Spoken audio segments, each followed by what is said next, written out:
Sa murang edad ay sinapit ni Desiree ang kamalasan. Sa pagkakasunog sa dalaga, tila tinupok din ng apoy ang kanyang pag-asa. At ngayon, kakamustahin po natin si Desiree at ang kanyang kuya.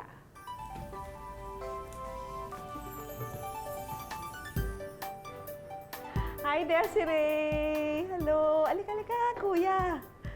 Kamusta? Ang ganda-ganda mo naman. Ha? Alika.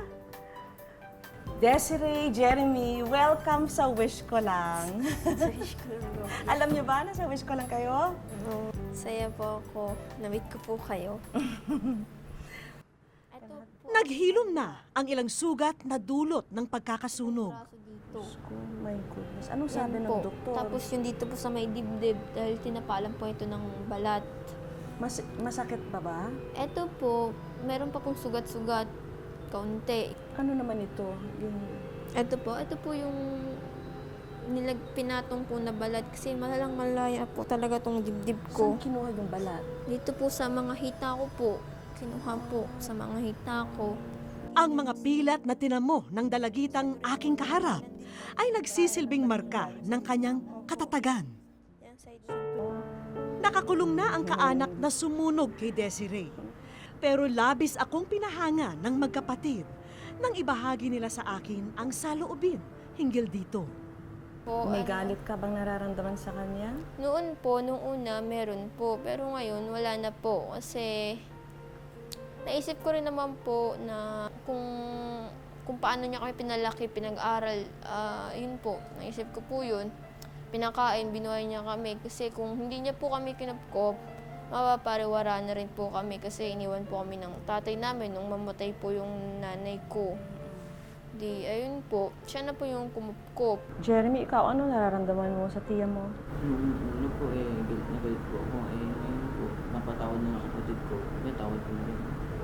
Isang souvenir ang aking iiwan kay Desiree. Isa lamang itong simpleng paraan upang magpasalamat sa kanyang matapang na paglalahad ng kanyang storya. Lalabas, itatampok na yung kwento nyo sa Wish Ko Lang. Ha? Para kapulutan rin ng aral ng ibang nanonood at kapulutan rin ng inspirasyon. Ha? Dahil sa edad mong yan, talagang nagpakita ka ng katatagan kahit na ang dami niyong pinagdaanan. Gusto ko rin magpasalamat sa inyo at ibinahagi niyo yung kwento sa amin at sa mga manonood. At syempre dito, bilang tradisyon sa Wish Ko Lang, syempre hindi kami papayag na magpaalam tayo na wala kaming maibibigay na sorpresa sa inyo. Ha? Kaya sana abangan nyo yung mga sorpresa na ibibigay ng ating mga kaibigan. Sige po, maraming salamat po. Ugnayan kami kina Ma'am upang matulungan ang magkapatid na Desiree at Jeremy sa kanilang pag-aaral. Pinagkakaloob ng National College of Science and Technology at ng NCSC IIRT, 4 na taong libreng pag-aaral para kay Desiree, Maraming salamat po. kay Jeremy. Sana ay makatulong ang buong pamilya ng NCST sa inyong pag-aaral. Masaya lang po ako kasi ngayon ko lang po naranasan yung ganitong pagkakataon na makapag-aaral po ako ng college kahit po papaano, kahit wala na po kaming magulang. Yun lamang po. Maraming salamat po sa NCST at sa Wish Ko Lang po. Maraming salamat po dahil sa binigay ninyo pong tulong. Maraming salamat po. Sa ospital na ito sa Quezon City, sunod na nagtungo si Desiree. May appointment kasi siya kay Dr. Grace Beltran, isang dermatologist. Malala raw ang mga pinsalang tinamo ng dalaga mula sa pagkakasunog.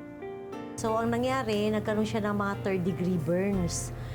Kapag third-degree burns, talagang grabe ang scarring niyan, no? Sa totoo lang, namanghanga ako dun sa healing ng bata eh. Kasi kung ibang bata yan, kung ibang pasyente yan, talagang contracted na. Ang magandang balita, libre na ni Doc ang mga gamot na kailangan ni Desiree. At tututukan din daw ng paggamutang ito at ni Dr. Beltran ang tuluyang paghilom ng mga sugat niya. Kahit papaano po may magagawa po kayong tulong sa akin para po sa mga sugat ko, sa mga sunog po sa akin, para po maging maayos po yung balat ko po uli. Maraming salamat po.